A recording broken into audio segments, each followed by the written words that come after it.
Olá, alunos do segundo ano do ensino médio técnico da Escola Técnica Darcy Pereira de Moraes. Conforme passado em aula, eu estou gravando para vocês uma videoaula sobre a Revolução Francesa, a introdução à Revolução Francesa, né? Nós vamos iniciar o assunto sobre a Revolução Francesa, porém, nas próximas aulas nós vamos dar continuidade a esse assunto, porque ele é amplo, bastante detalhado, tem bastante informações e nós vamos continuar com esse assunto ao longo de mais pelo menos uma ou duas semanas. Para iniciar, eu gostaria de colocar para vocês uma abertura com algumas imagens e o hino da França. Eu vou subir a imagem para vocês e nós vamos é,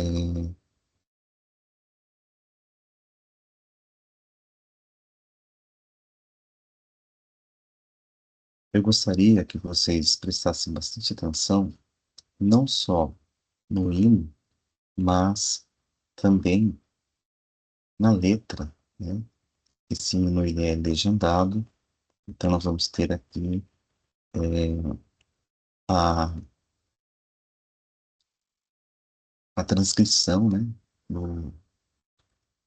do hino em português, para que vocês possam acompanhar. Vamos lá?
Tá, então, nós ouvimos o hino da França, né, e a tradução em português da sua letra, né?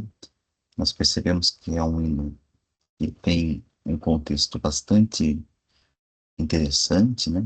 Embora tenha uma tradução que, de certa forma, assuste um pouco, porque ele é, transcreve, né, as sangrentas lutas da Revolução Francesa em busca da liberdade, da igualdade e da fraternidade, apesar, né, da luta que foi é, a Revolução Francesa, né? Bom, é, nós vamos também agora visualizar aqui é, a nossa aula para que a gente possa é, entender melhor esse contexto.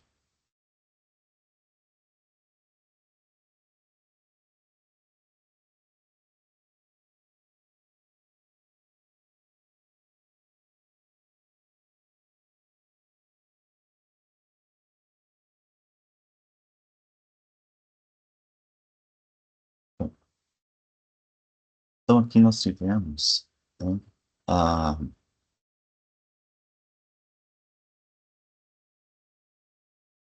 a introdução, né, com o hino da França, esse quadro famoso que chama-se A Liberdade Guiando o Povo, é uma pintura do Eugène Delacroix, em comemoração à Revolução, de julho de 1830, com a queda do Carlos X. Bom, a aula de hoje será sobre a Revolução Francesa, mas antes, leia abaixo um artigo da Constituição Brasileira de 1988 e uma Declaração Universal dos Direitos Humanos, que, de certa forma, foram influenciados pelos ideais da Revolução e discuta as questões.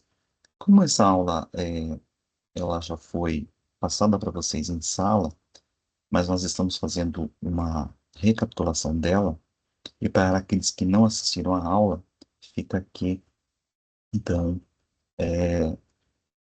uma revisão, né, para aqueles que já assistiram e de forma inédita para aqueles que ainda não viram.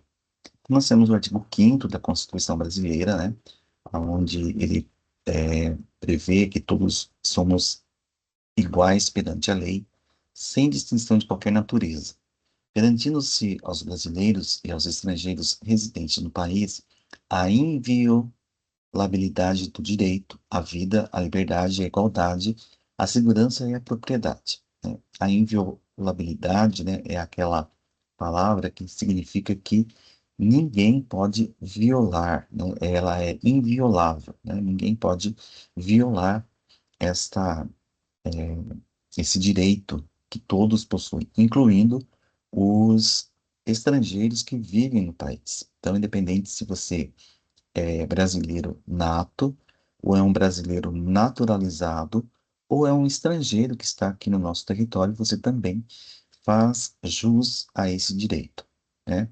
E naquela aula que nós falamos sobre o iluminismo, né?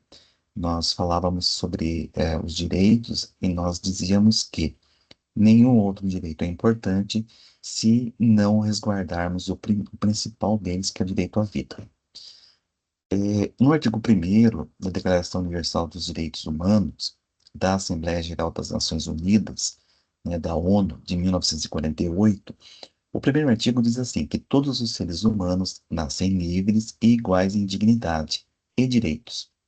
São dotados de razão, né, de pensamento, né, e consciência, e devem agir em relação uns aos outros com espírito de fraternidade, né?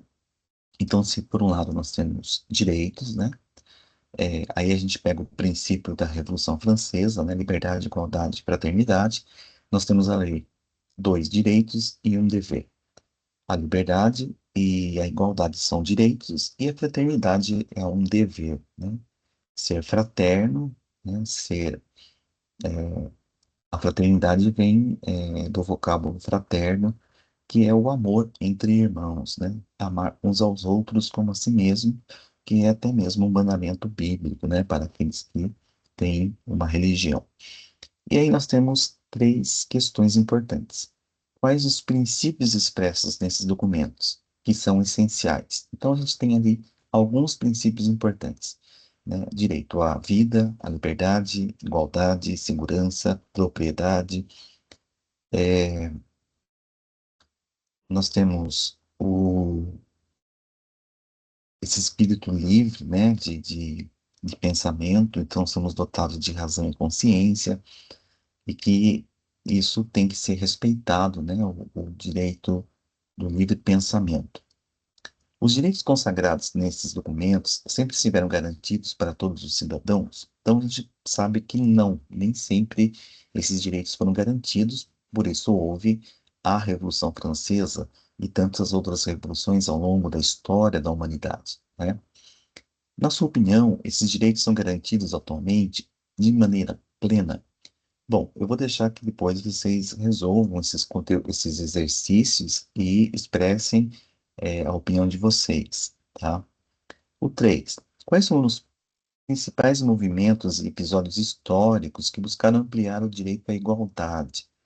Então, a gente está falando aqui, em direito à igualdade. Aí cabe a vocês uma pesquisa, né? Porque nós tivemos ao longo da história muitas revoluções, revoltas, movimentos, enfim. E aí a gente vai encontrar algumas que são especificamente ligadas à questão da igualdade, então, igualdades de direito. E a gente pode citar um deles, né, que, por exemplo, são os movimentos de igualdade que envolveram pessoas negras, por exemplo, né, os movimentos liderados por comunidades negras, movimentos liderados por comunidades minoritárias, de forma geral, né?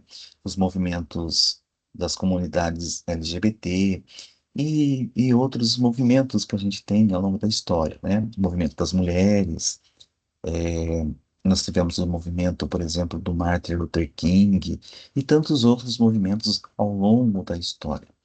E talvez o mais importante de todos eles, que a gente tem, que é o princípio de todos, que seja realmente a Revolução Francesa, né?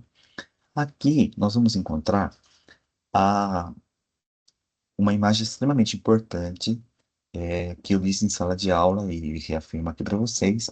É essa imagem que nós temos o terceiro estado, que seria esse senhorzinho, né? Aqui com uma enxada na mão, carregando a, vou pegar aqui uma ponta, né, carregando aqui a mais duas pessoas, né? Então a gente, se nós olharmos aqui, nós vamos encontrar uma pessoa, né? Bastante simples, já um pouco idosa, com um semblante bastante pesado, né, por conta do árduo trabalho no campo, carregando nas costas mais duas pessoas.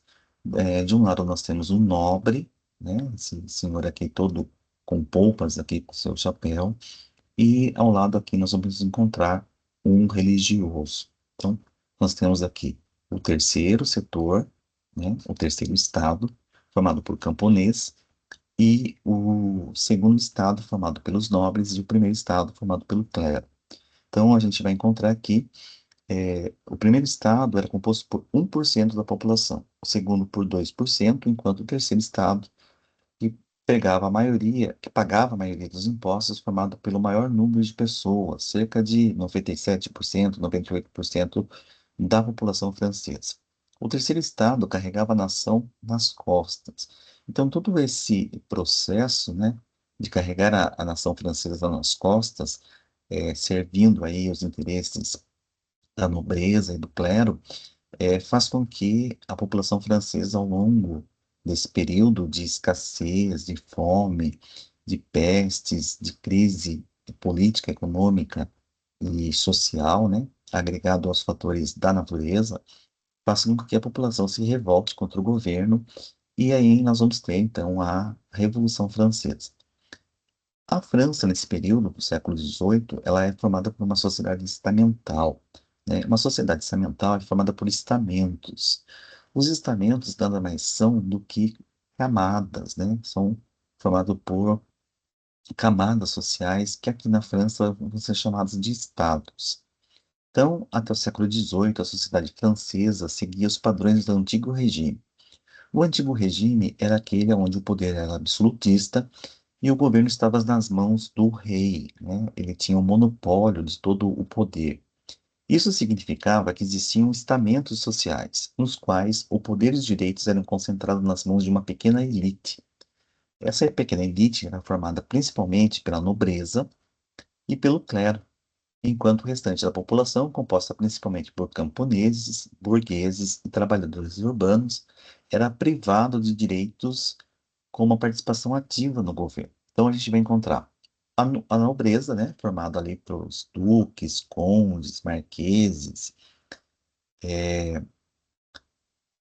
os filhos, né, do próprio rei, a sua família, a corte, né, que vivia ali no castelo ou vivia nos palácios, como por exemplo no Palácio de Versalhes, que tinha muitas pessoas vivendo ao redor do rei, que era formada então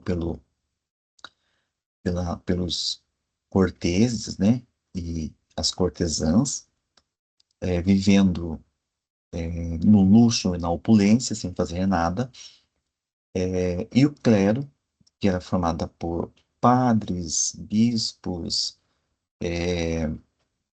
pelos cardeais e pela própria cúpula da igreja, né, o Papa e ali a sua a, a formação da Santa Sé.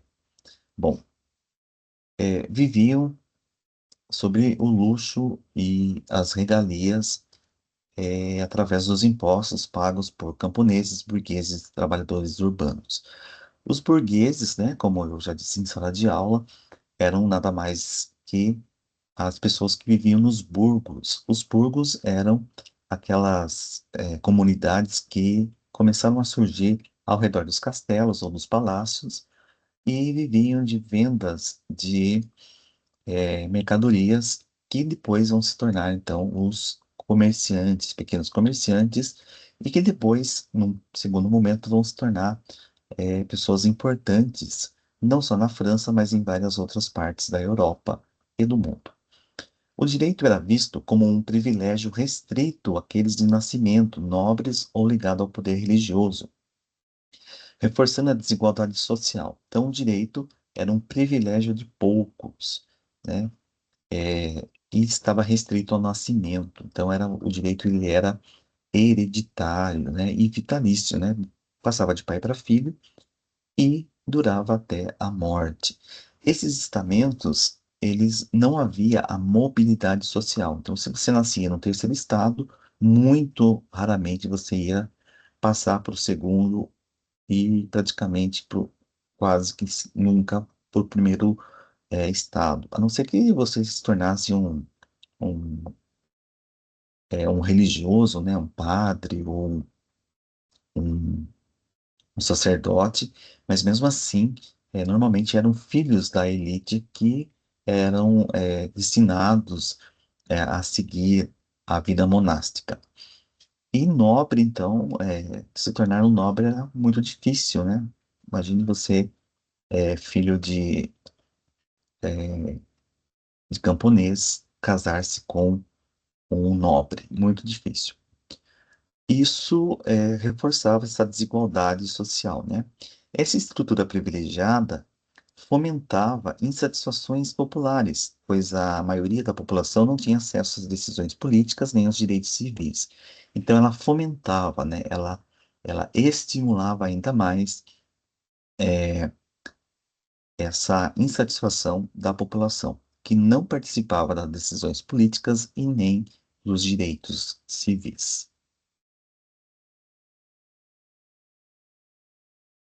Aqui nós temos um quadro que mostra essa sociedade do antigo regime. Então, nós temos a nobreza, que tinha privilégios políticos e econômicos, era isenta, né,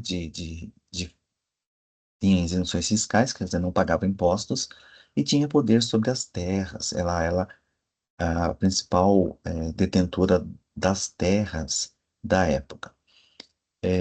Possuía direitos garantidos por nascimento, então eram direitos hereditários e vitalícios, né? O clero, que tinha privilégios religiosos, o poder espiritual e influência política. E, em alguns momentos, também o clero tinha seu poder temporal, que é o poder político, o poder comum, né? Porque ele decidia muitas querelas, né? As querelas são conflitos.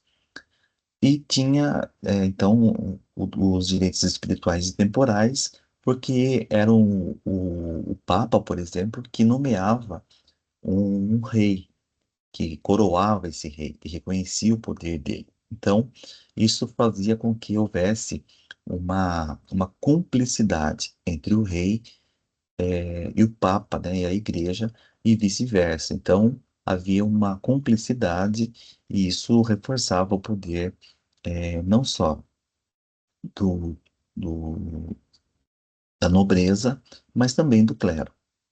E aí a gente tem o povo, né? Os camponeses, os trabalhadores urbanos e os trabalhadores é, e a burguesia, né? O povo, então, tinha falta de direitos políticos, alta taxa de impostos e um trabalho servil. O trabalho servil, ele não é um trabalho escravo, porém é um trabalho obrigatório. Então, é um resquício ainda do período feudal, onde a população, principalmente rural, ela tinha que trabalhar alguns períodos, né, para os reis de forma gratuita, durante guerras, durante batalhas, durante períodos de estiagem, produzir a terra dos reis durante o período da lavoura, da colheita, enfim, eram algumas obrigações que ainda existiam, como um resquício do período feudal ainda. E tinha uma posição de subordinação, então eles não tinham a participação política nem participação civil. E aí a gente tem o começo da Revolução, né? Esse começo da Revolução, ela vai trazer para nós uma ideia também, né, de como que estava, são os precursores da Revolução Francesa. Para isso, nós temos também um vídeo que vai trazer um pouquinho dessa ideia, um pequeno trecho produzido pelo canal History Channel, que fala um pouquinho sobre a Revolução Francesa, tá?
Tá. Então, nós vimos aqui, né, uma introdução sobre essa questão da Revolução Francesa, né, como eu coloquei para vocês lá no início da fala.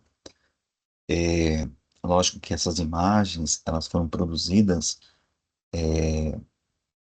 através de filmes, né, e documentários que retratam a época, né, porque o período não tem nem fotografia, quanto mais filmes, né, originais, mas sim, isso é uma montagem, né, para mostrar como foi.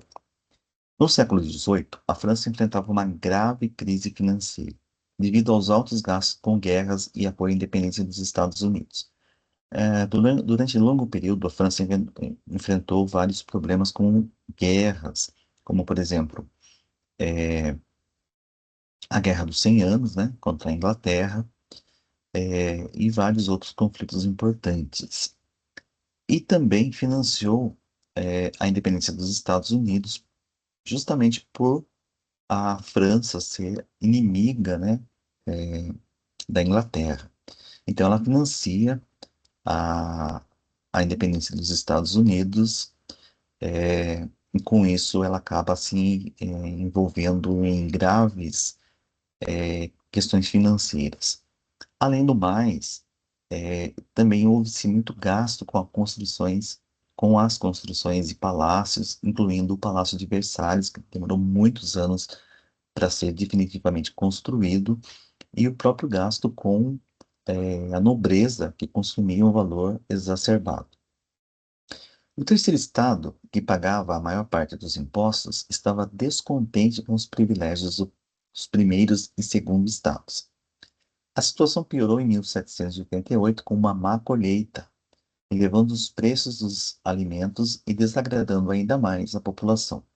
Essa má colheita a gente tem que levar em consideração, né, que ela teve justamente o problema da má colheita em virtude de um período de seca extrema que a Europa passou. Então, além dos problemas gerados pelo ser humano, né, os conflitos, os gastos, a gente teve ainda um problema de ordem climática na Europa.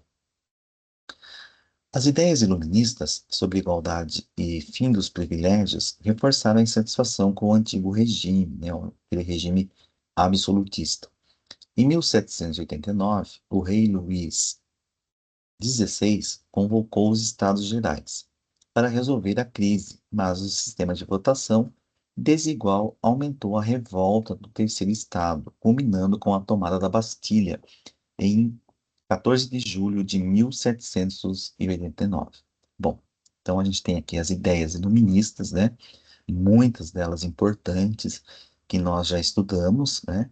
Incluindo aquela divisão do poder em três, né? O poder legislativo, executivo e judiciário, que isso vai ser implantado na França depois, porém com um terceiro, com um quarto poder, né? Que seria um poder moderador, onde o imperador, né? O rei, ele teria um direito absoluto ainda em cima desses três poderes. Nós vamos ter uma França governada por uma monarquia parlamentarista, onde a Assembleia Nacional Constituinte vai criar uma constituição e agora o rei não governa mais pela sua intuição, né, mas sim pela constituinte. Ele vai ter que governar de acordo com uma carta de leis. Bom, mas em 1789, o povo já estava cansado de tanta opressão, e aí a gente vai encontrar um, o estupim da Revolução Francesa, que é a tomada da Bastilha, que era um símbolo do absolutismo na França, por ser uma prisão onde o rei francês mandava prender todos os seus opositores. Então eles tomam a Bastilha, né? Aquela imagem que vocês têm de fundo aqui da nossa apresentação é justamente a Bastilha, né? Então nós vamos encontrar esse movimento, eles tomam a Bastilha e a partir daí a gente tem então o início da Revolução Francesa.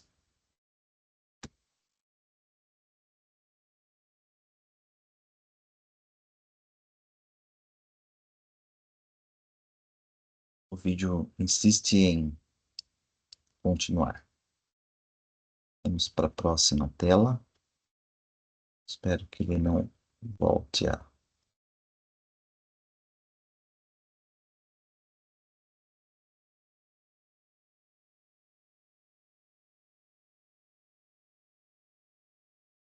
Aqui, nós temos um exercício rapidinho, né? Para a gente testar um pouquinho esses conhecimentos. Qual das seguintes afirmações melhor descreve a aplicação dos direitos civis e políticos no contexto pré-revolucionário francês? Então, a gente tem aqui: todos os cidadãos tinham direitos iguais, incluindo liberdade de expressão? Não, né? Nem todos tinham esse direito. Esse direito era um privilégio dos nobres e do clero.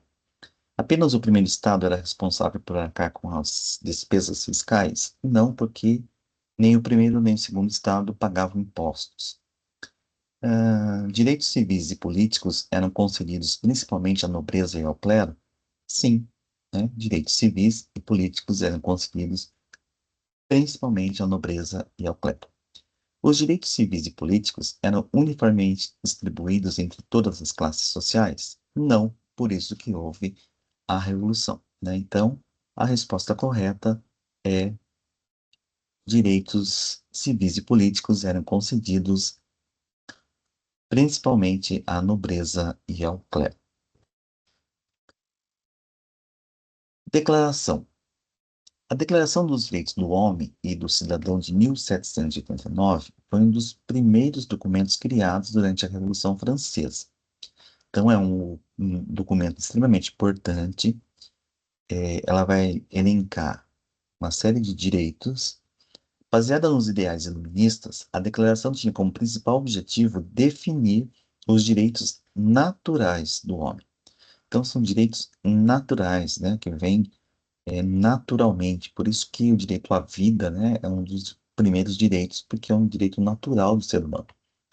Com foco na liberdade, né, do ir e vir, por exemplo, que a gente tanto fala, da propriedade privada, que todo ser humano tem direito à sua propriedade, né, onde morar, da segurança, da resistência à opressão, né, de resistir a ser oprimido, e a liberdade de expressão, desde que, né, hoje, essa liberdade de expressão, ela não fira a liberdade do outro. O documento reflete um caráter liberal e burguês. Liberal não no sentido de liberou geral, né, mas liberal no sentido daquela liberalidade, né, do liberal lá, das ideias iluministas, que vem de diminuir ou eliminar a intervenção do Estado, né? Então, deixar com que as pessoas possam gerir a sua própria liberdade. E burguês, que já é uma questão já voltada para o caráter econômico, né, e de uma classe social que estava surgindo. Porém, ao excluir as mulheres e não abordar questões da escravidão, que continuou a existir nas colônias francesas. Então, aqui a gente faz uma pausa para refletir sobre essa questão, né? Então, existe uma declaração dos direitos do homem. Então, aqui é um homem no sentido mesmo masculino, né? E que não se estende a todas as pessoas. Então, ele não se estende às mulheres e não se estende aos escravizados. E aí eu faço uma ponte para nós analisarmos lá com a democracia surgida na Grécia, né? Aonde os gregos também falavam da democracia, que todos tinham direitos, né? De participar da vida política. Porém, esse todos eram todos que fossem filhos de pai e mãe ateniense apenas, né? Então, não era estendido a estrangeiros, a escravizados, a menores de idade, não era estendido a não ateniense. Então, tinha uma série de exclusões. Então, se tem uma série de exclusões, ele não é universal. E a Declaração dos Direitos do Homem e do Cidadão também não era universal. Ela vai só se tornar universal em 1948, quando aí nós vamos encontrar a Declaração Universal dos Direitos do Homem e do Cidadão da ONU, tá? Bom, observe que o principal objetivo era expor, não criar os direitos naturais. A ideia era de que todos os homens já tinham esses direitos. A declaração apenas os tornava conhecidos. Então, na verdade, era uma ideia de elencar aquilo que era por si só, né, naturalmente um direito, mas não necessariamente é, fazer com que criassem novos direitos, né, buscassem novas oportunidades, mas apenas elencar aquilo que eles consideravam apenas como naturalmente já adquiridos. Os representantes do povo francês, constituídos na Assembleia Nacional, considerando que a ignorância, o esquecimento ou o desprezo dos direitos do homem são as únicas causas das desgraças públicas e da corrupção dos governos, resolveram expor em declaração solene os direitos naturais, inalienáveis e sagrados do homem, a fim de que esta declaração, constantemente presente em todos os membros do corpo social, lhes lembre sem cessar os seus direitos e os seus deveres, a fim de que os atos do Poder Legislativo e do Poder Executivo, a instituição política, sejam por isso mais respeitados, a fim de que as declarações dos cidadãos, doravante fundados em princípios simples e incontestáveis, se dirijam sempre à conservação da Constituição e à felicidade geral. Então, esse preâmbulo, né, essa introdução dos direitos do homem e do cidadão da Revolução Francesa de 1789, ela vai se tornar depois a inspiração da maioria das constituições dos chamados países democráticos, né? Ela vai inspirar a Declaração dos Homens, do Cidadão, do Universal dos Homens da ONU, que depois inspira a maioria das constituições dos chamados países democráticos. E aqui a gente tem alguns direitos garantidos nessa declaração. Então, a gente tem o artigo 2º, que são direitos básicos. O fim de toda associação política é a conservação dos direitos naturais e imprescritíveis do homem, quer dizer, que não prescrevem, né, que não tem fim. Esses direitos são a liberdade, a propriedade, a segurança e a resistência à opressão. Então, são direitos imprescritíveis, que não prescrevem, que não têm fim. Direito à propriedade privada, está no artigo 17. Como a propriedade é um direito inviolável e sagrado, ninguém dela pode ser privado, a não ser quando a necessidade pública legalmente comprovada ou exigir, evidentemente, e sob condições de justa e prévia indenização. Então, isso significa que todas as pessoas têm direito, de forma inviolável e sagrado à sua propriedade. Um terreno, uma casa, uma chácara, um sítio, uma fazenda, todos têm direito. Desde que tenham condições, né, de adquiri-la, todos têm direito. Porém, há algumas objeções, que é quando, numa condição de extrema necessidade pública, né, seja preciso, por exemplo, construir uma estrada, uma ponte, algo em benefício da grande maioria e em benefício público, então o governo ele pode confiscar uma parte dessa propriedade para que seja construído uma ponte, uma estrada, um viaduto, enfim. E para isso tem que ter uma justa e prévia indenização. Ele vai pagar por isso de forma justa, por essa propriedade que ele está confiscando de certa forma, né? Um outro direito, ele entra no contexto da livre expressão, é o artigo 10, 10º. Ninguém pode ser inquietado apenas pelas suas opiniões, incluindo opiniões religiosas, contanto que a manifestação delas não perturbem a ordem pública estabelecida pela lei. Então, você tem o direito de questionar, você tem o direito de se manifestar contra esta ou aquela religião, por exemplo, contra este ou aquele tema político, enfim, com qualquer assunto, desde que essa sua opinião seja guardada para você num ambiente mais restrito, que você pode até sair nas ruas manifestando, desde que você não perturbe a ordem pública. De que forma? Não obstrua ruas, não cause dano ao patrimônio público, né? Não cause nenhum tipo de lesão corporal, enfim. Então você tem o direito, né? Hoje também é assim. Igualdade de direitos. Artigo 6º. A lei é a vontade expressa da vontade geral. Então, é aquilo que eu falei em aula, né? Se 50% mais um, é, se mais um pode ser mais 1%, pode ser 50% mais 0,1, é a maioria, a outra parte ela tem que aceitar a sua derrota ou a satisfação da maioria, né? Todos os cidadãos têm direito a concorrer pessoalmente ou através de seus representantes para sua formação.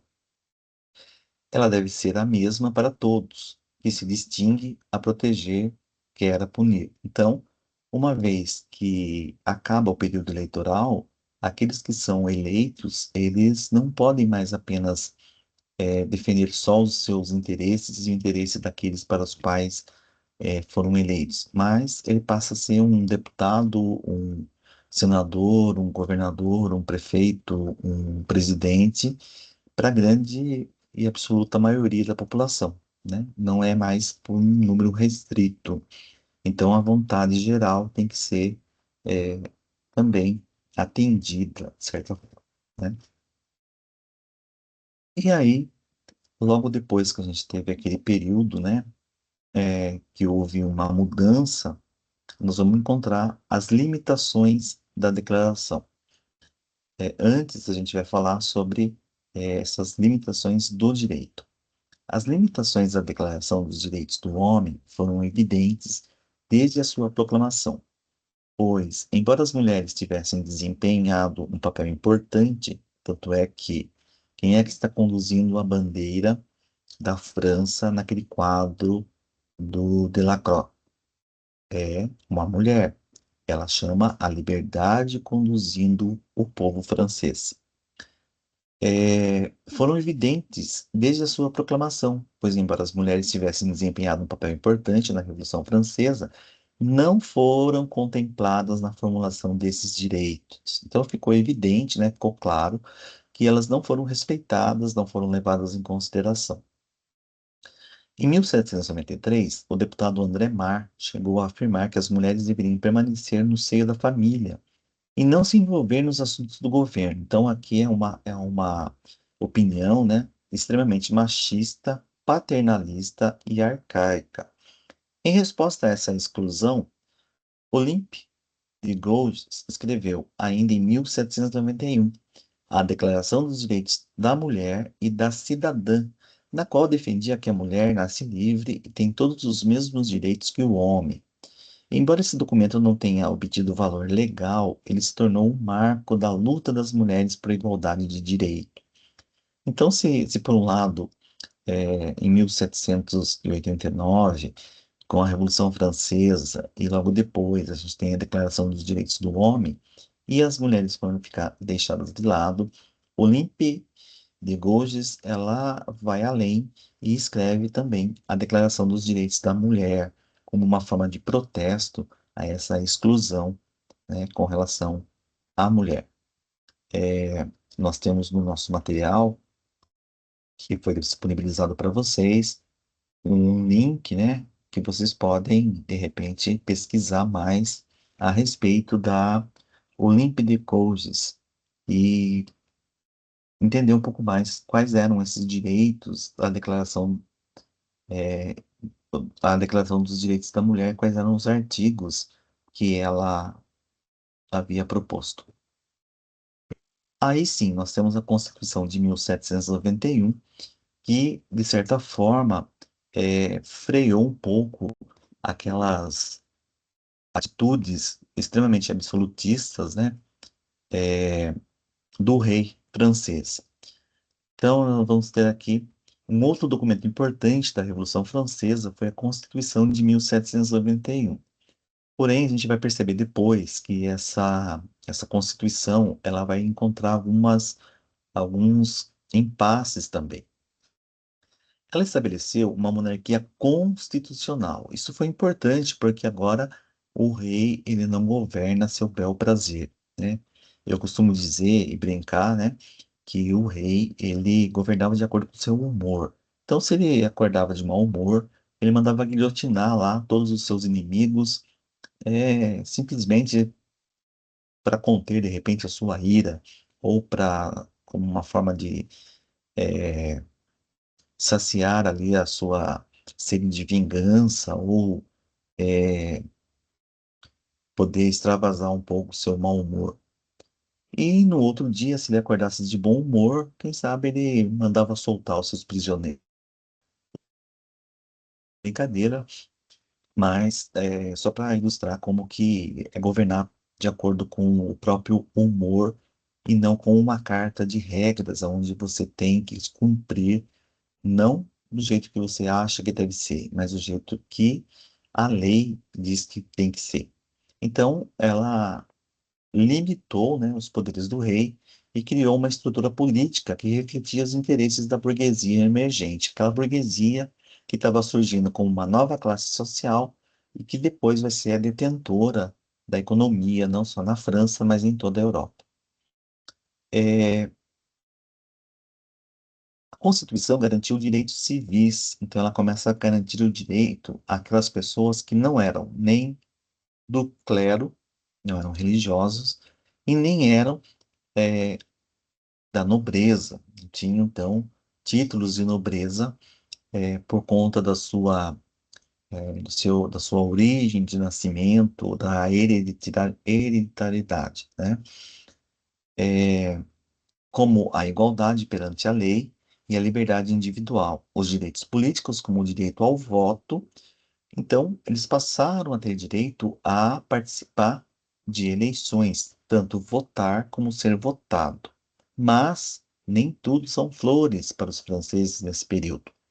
Para ser candidato, ou para poder votar nas eleições, eles precisavam possuir uma quantidade mínima de renda, né? Possuir uma quantidade mínima, de recursos. E isso fazia com que requeria deles, né,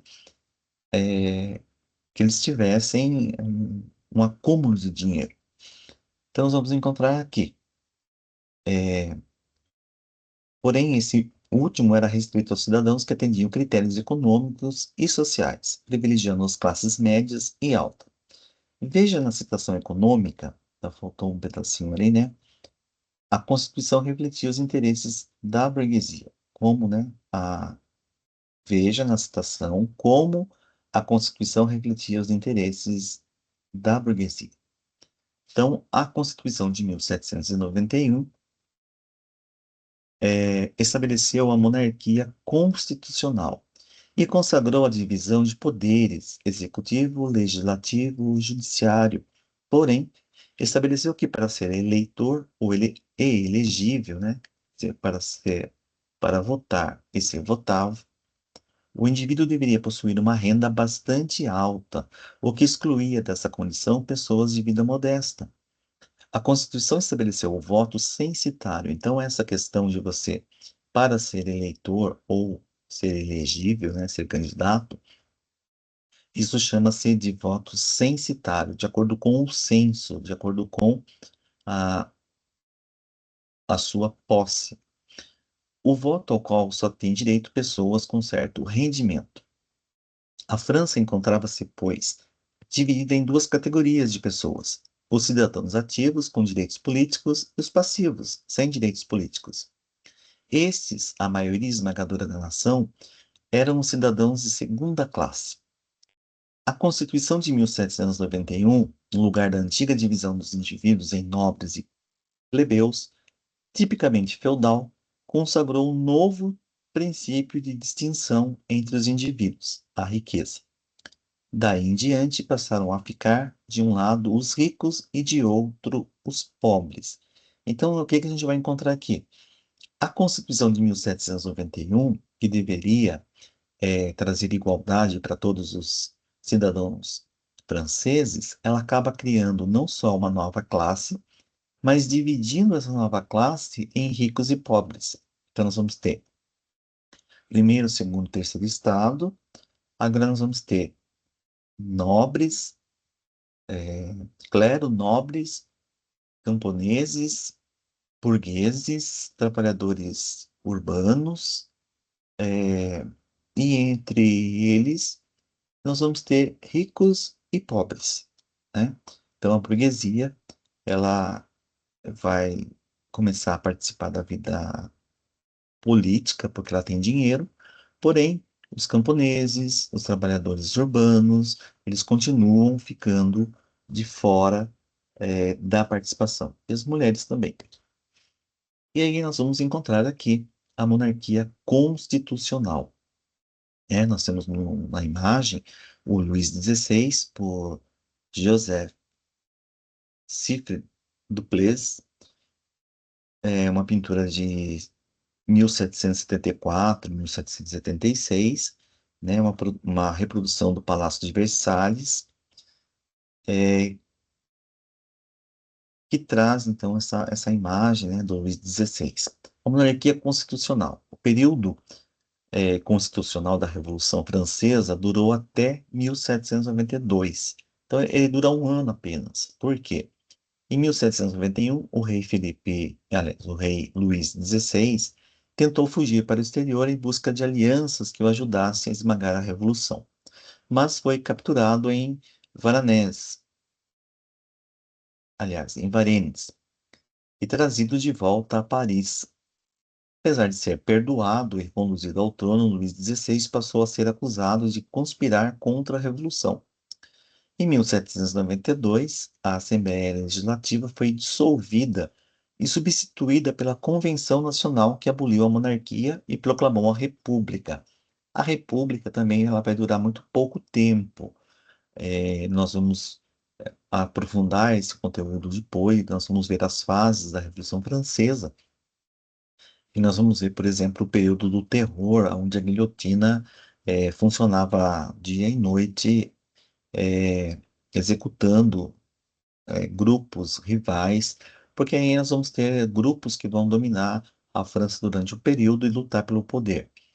No ano seguinte, de 1793, o rei foi julgado e condenado à guilhotina por traição. Então, é, em 1791, o Luís XVI tenta fugir, é recapturado e volta para a França, perdoado, volta ao trono, porém,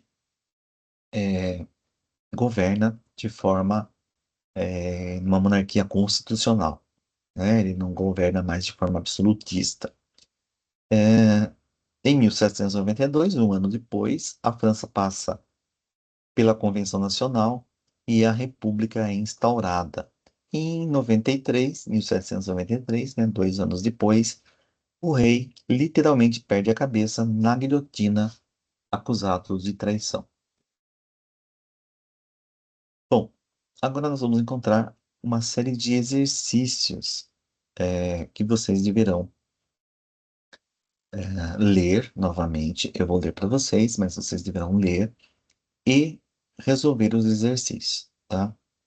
Leia abaixo os trechos da Constituição de 1791, da Constituição Brasileira de 1988 e da Declaração Universal dos Direitos Humanos. Então, nós temos na primeira coluna a Declaração Universal dos Direitos do Homem, do Cidadão da Revolução Francesa. Na coluna do meio, a Constituição Brasileira de 1988 e na coluna da direita, a Declaração Universal dos Direitos Humanos da Assembleia Geral das Nações Unidas de 1948. Então, na Declaração dos Direitos do Homem e do Cidadão da Revolução Francesa.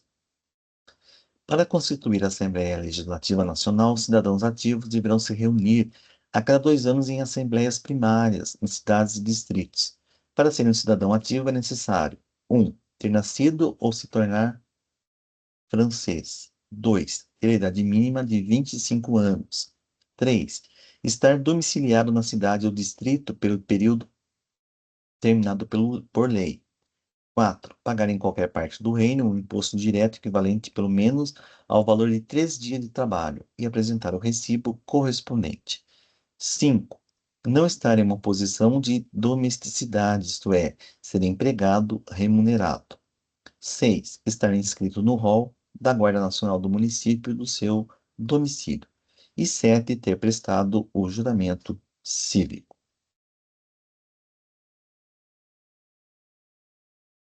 Eu falei da Declaração Universal, perdão, é da Constituição de 1791,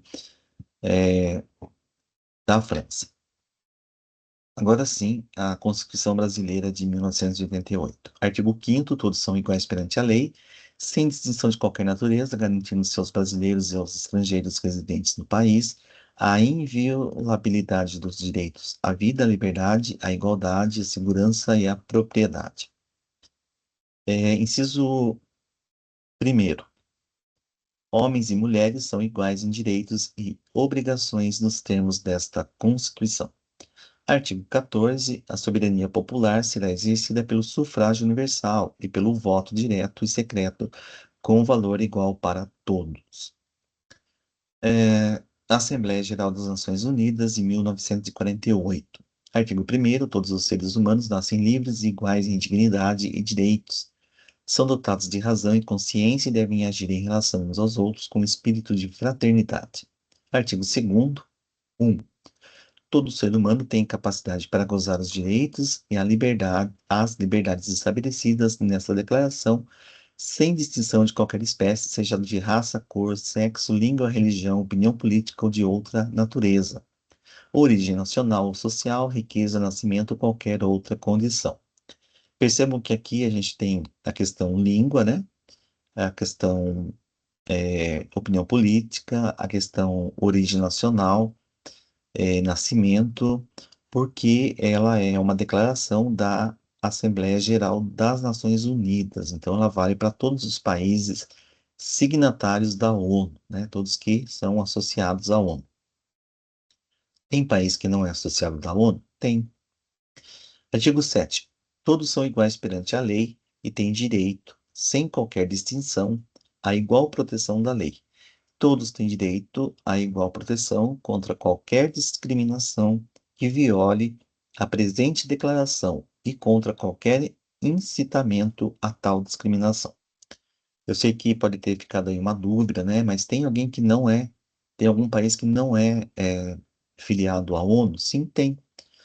Incluindo, aí a gente pode é, citar, né, por exemplo, que tem mais países afiliados à FIFA, né, a Federação Internacional de Futebol Association, né, a FIFA, do que a Organização das Nações Unidas. Agora não me pergunte quais, que no momento eu não tenho em mãos, mas fica aí uma dica para vocês também pesquisarem, né? Quais países não são filiados à ONU e são filiados à FIFA. Aí nós temos as questões. 1. Por que é possível dizer que essa Constituição de 1791 privilegia os interesses da burguesia? Então, vocês leiam novamente e verifiquem por que ela está privilegiando a burguesia. 2. De que forma a Constituição de 1791 se diferencia da Declaração Universal dos Direitos Humanos e da Constituição Brasileira? Tem alguns artigos lá, alguns incisos que são diferentes. E por que elas são diferentes, tá? Para verificar se você compreendeu os principais pontos da aula, responda as questões abaixo. 1. Quais eram as principais características da França antes da Revolução de 1789? 2. De que forma a Declaração dos Direitos do Homem e do Cidadão e a Constituição de 1791 refletem os ideais do liberalismo e da burguesia? Então, vocês vão verificar, né, de que forma que essa declaração dos direitos do homem e da Constituição de 1791, elas refletem ideias do liberalismo, aquele liberalismo pregado lá no Iluminismo, e da burguesia, né? Ao longo da aula eu falei sobre isso e a gente já estudou sobre isso também lá na aula sobre o Iluminismo, tá bom? E aqui a gente vai encontrar um exercício, né, para vocês assinalarem. Leia o texto a seguir. Analise. A análise do texto demonstra que os interesses sociais dos sans-culottes, importantes personagens da Revolução Francesa, se confundiam com. Então vamos ler o texto. Socialmente, os sans-culottes representavam os citadinos que viviam de seu trabalho, seja como artesãos, seja como profissionais de ofício. Alguns, depois de uma vida laboriosa, tornaram-se pequenos proprietários na cidade e usufruem as rendas de um imóvel.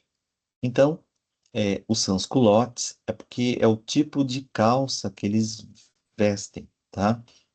É por isso que eles receberam esse termo, sans-culottes. E citadino são pessoas que vivem nas cidades, tá bom? Bom, letra A. Da pequena burguesia, que apesar das conquistas econômicas, via-se pressionada pelo aumento no custo de vida. B. Dos camponeses, já que ambos lutavam pela abolição dos privilégios feudais no campo e pela posse da terra coletiva. C. Dos membros do baixo clero, uma vez que lutavam por reformas sociais, mas não eram contra a liberdade religiosa. D. Da base dos girondinos, pois, apesar das diferenças de classe, ambos os grupos eram politicamente moderados. Dois termos aqui para vocês. Baixo clero são as funções mais simples do clero. Quais são as posições mais simples do clero? Os padres, né? Porque depois a gente tem os bispos, os arcebispos, os cardeais e o papa, né? Então, os mais simples, o baixo clero seriam os padres, né? Os padres, os, é, em algumas outras igrejas recebem outros termos, né? É, os párocos e assim por diante, tá bom? E Girondinos é um dos partidos políticos que vão surgir durante a Revolução Francesa, tá bom? E o outro exercício, liberdade, igualdade e fraternidade. Essas três palavras, somadas à bandeira azul, branca e vermelha, tornaram-se símbolos das ideias defendidas, das reivindicações do movimento chamado Revolução Francesa. Com relação à Revolução Francesa, assinale a alternativa correta. Então, nós temos lá cinco alternativas e vocês vão assinalar aquela que for correta. Das revoluções de esquerda ocorridas no século XIX, a Revolução Francesa é das mais significativas, justamente por ser a primeira a contar exclusivamente com a participação de classes populares. Seu modelo foi reimplementado posteriormente apenas em 1917, durante a Revolução Russa.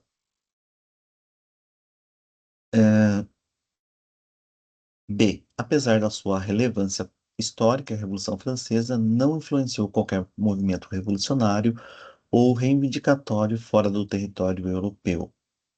C.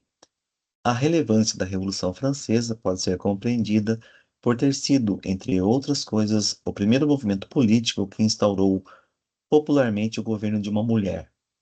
Esta foi personificada como Marianne e foi representada por Delacroix no famoso quadro Liberdade Guiando o Povo. D.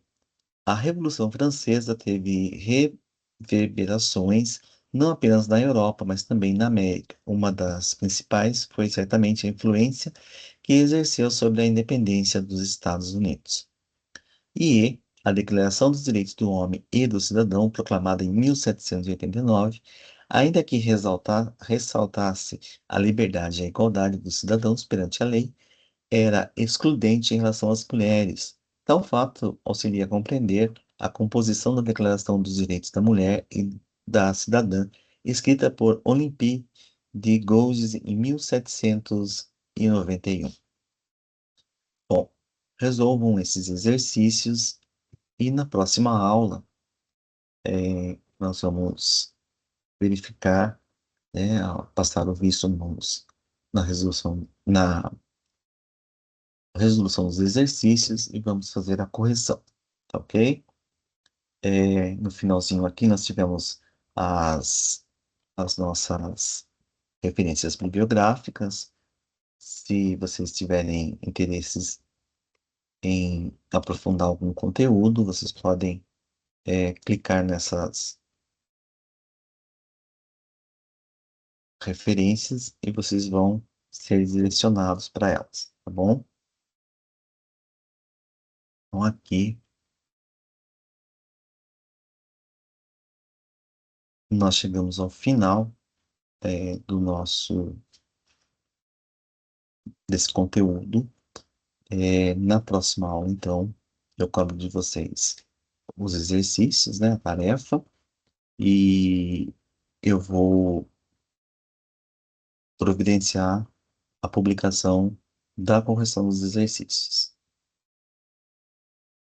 Agradeço a atenção de todos vocês, espero que a aula tenha sido esclarecedora e que vocês tenham aprendido o conteúdo. Até a próxima aula. Um grande abraço a todos e tchau.